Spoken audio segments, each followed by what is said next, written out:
watching English with English. Learn to become excellent speaker with world number one teacher. English with English here for English speaking. At this time of year and this time of day, there were very few men and women in the ground. It was probable that the young lady who was sitting on one of the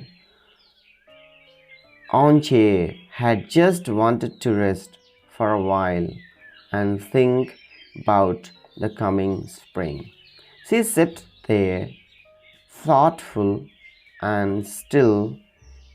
The sadness in her face seemed to be something new, because it has not yet changed her bright young face, nor soft lips into a thin, hard line.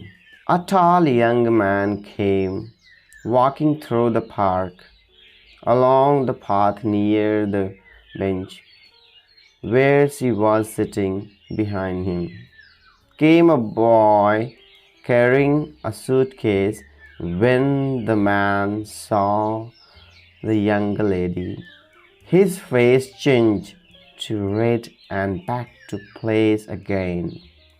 He watched her face as he came closer, and his own face showed both hope and worry at the same time.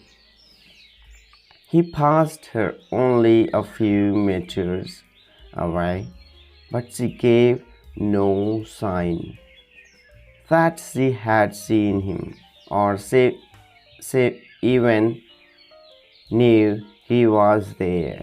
20 meters further on, the young man suddenly stopped and sat down on a chair by the path. The boy dropped the suitcase and stared at him with wondering eyes. It was a good towel, a good face, and the young man was good to look at. He said to the boy, "I want you to take a message to that young lady on that bench. Tell her I am on my way to the job, to leave for India, Delhi. From there I shall do job.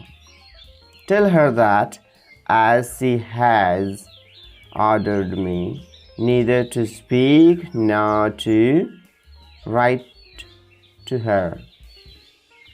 Tell her that she has been unkind and unjust to someone who has done no wrong, and she has given him no reason and no explanations. Tell her that I do not believe her to be an unjust person. Tell her that I have disobeyed her orders in the hope that she will return to the path of justice and reason. Go and tell her that." The boy looked at him for a moment with bright, intelligent eye out of a dirty face, then turned and ran down the path. As he came closer to the lady on the chair, he studied her carefully. The lady looked back at him coolly. "Lady," the boy said, "that guy on the other chair sent him a song and dance by me.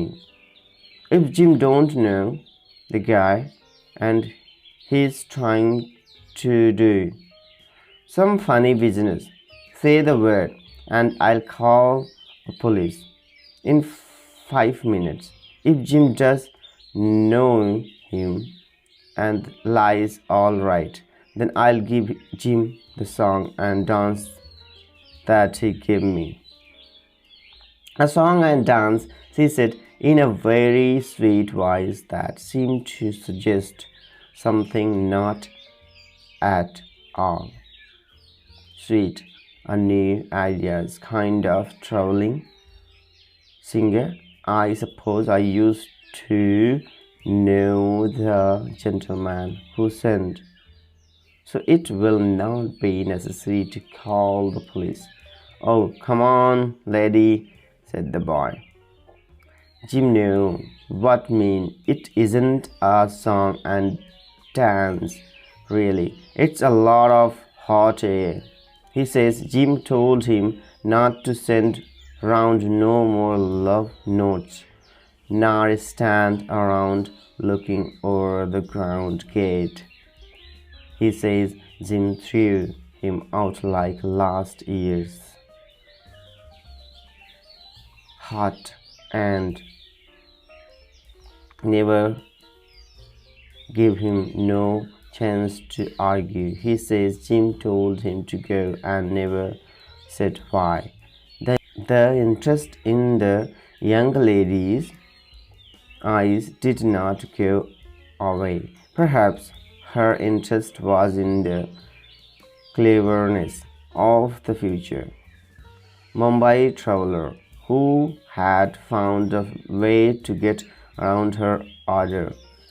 She fixed her eyes on nicely looking tree in the park and spoke to the messenger. Tell the gentleman that he knows very well what my ideals are.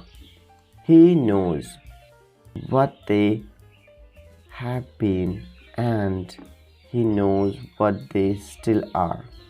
In this matter, the two most important ideals are that a person should be true and loyal.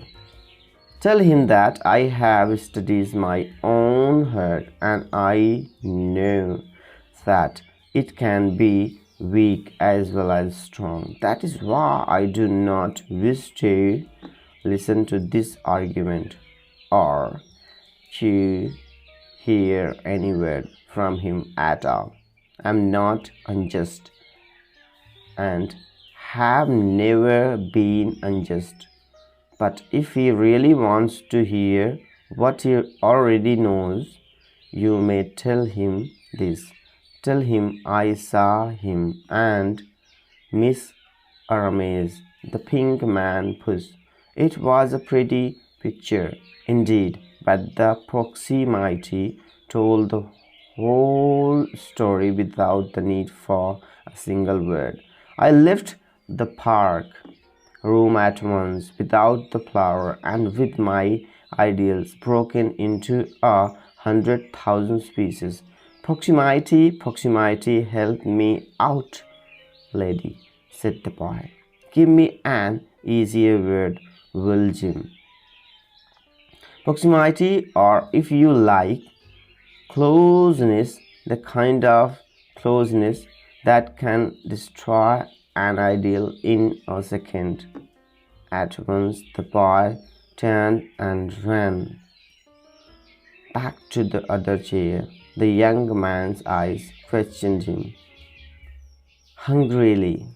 The boy's eyes shone with excitement at his new job as translator. The lady says that she knows that girl just can't stop listening when a guy comes telling a story and trying to be real nice and friendly. That's why she won't listen to not sweet word from Jim. She says she caught Jim's arms around. She says it looked pretty. All right, all fight, but the proximity bite it made her sick. She says Jim gotta get busy and get off and that train real quick. The young man's eyes opened wide and his eyes lit up with a sudden thought. His hand flew to the inside pocket of his coat and pulled out a handful of paper. Choosing one, he gave it to the boy, together with the gold from another pocket. "Give that letter to the lady," he said, "and ask her to read it. Tell her that it should explain everything. Tell her that she needs another ideal. She must learn to trust, and that trust can prevent much unnecessary headache.